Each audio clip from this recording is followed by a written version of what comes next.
असली सुख कब मिलता है? जैसे आपके जीवन के सबसे ज्यादा सुख के क्षण प्रायः कौन से होते हैं? वो बुद्धि से जुड़ते हैं, शरीर से या भावनाओं से? इमोशंस। और आपके वो इमोशंस जो आपको सबसे ज्यादा व्यक्त करने की इच्छा है, और जिन क्षणों में वो व्यक्त होते हैं, वो कोई भी इमोशन हो सकता है। जिस बच्चे ने बचपन से अपनी माँ को ना देखा हो, डॉक्टर प्रशांत जैसा, जीवन का मूल अभाव माँ का अभाव है।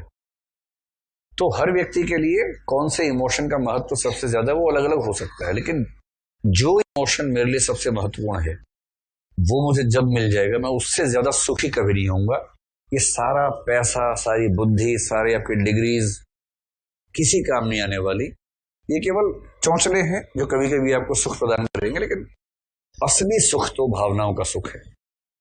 और जिसके पास कुछ ऐसे लोग नहीं है जिनके साथ वो भावनाएं शेयर कर सके, अपने दिल की हर बात कह सके, दिल से दिल वाली बात कर सके, उसका जीवन, कितना भी सफल व्यक्ति, उसका जीवन चौपट है, एकदम मीनिंगलेस है।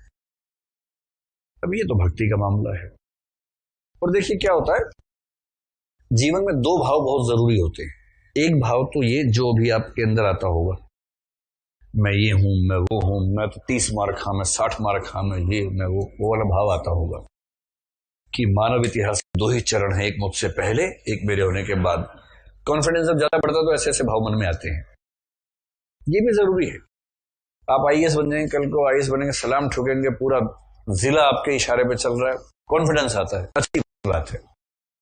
फिर कल को सेक्रेटरी बने, पूरा देश आपको पूज रहा है, आप मंत्री बन गए, कुछ बन गए, धौंस है आपकी, टोर बोलते, टोर है, टोरा है, दम है आपके अंदर।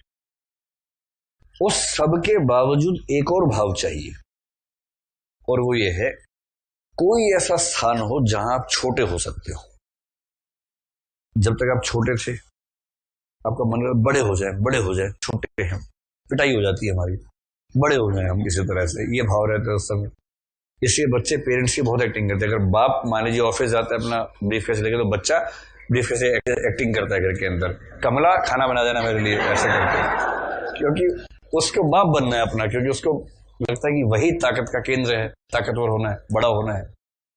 हर बच्चा जिद किए रहता है, कब बड़ा होऊंगा, कब बड़ा होऊंगा। दूध से मूंछ बनती है, वही दिखा दिखा के बोलता है बड़ा हो गया हूं, अब तो मुझे बड़ा मान लो, मूंछ बनी है मेरी।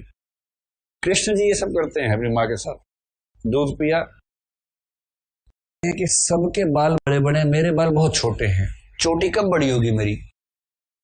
माताएं धोखा करती है बच्चों के साथ, इसी बहाने बच्चा थोड़ा समझदार बन जाए कि देखो वो बच्चे दूध पीते हैं खूब, तुम भी दूध पियोगे तो चोटी बड़ी होगी।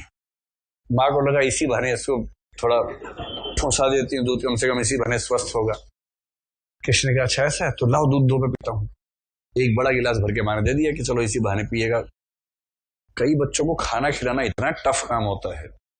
मैंने कई माताओं को देखा 45 से 50 मिनट, 1 घंटा चिरोरी करती है, खा ले बेटा खा ले, क्या क्या बहाने, ये कौआ आ गया, कौआ आ गया, कौआ आ गया, खा ले, कौआ आ गया, एक चिड़िया आ गई, चिड़िया आ गई, चिड़िया खा ले।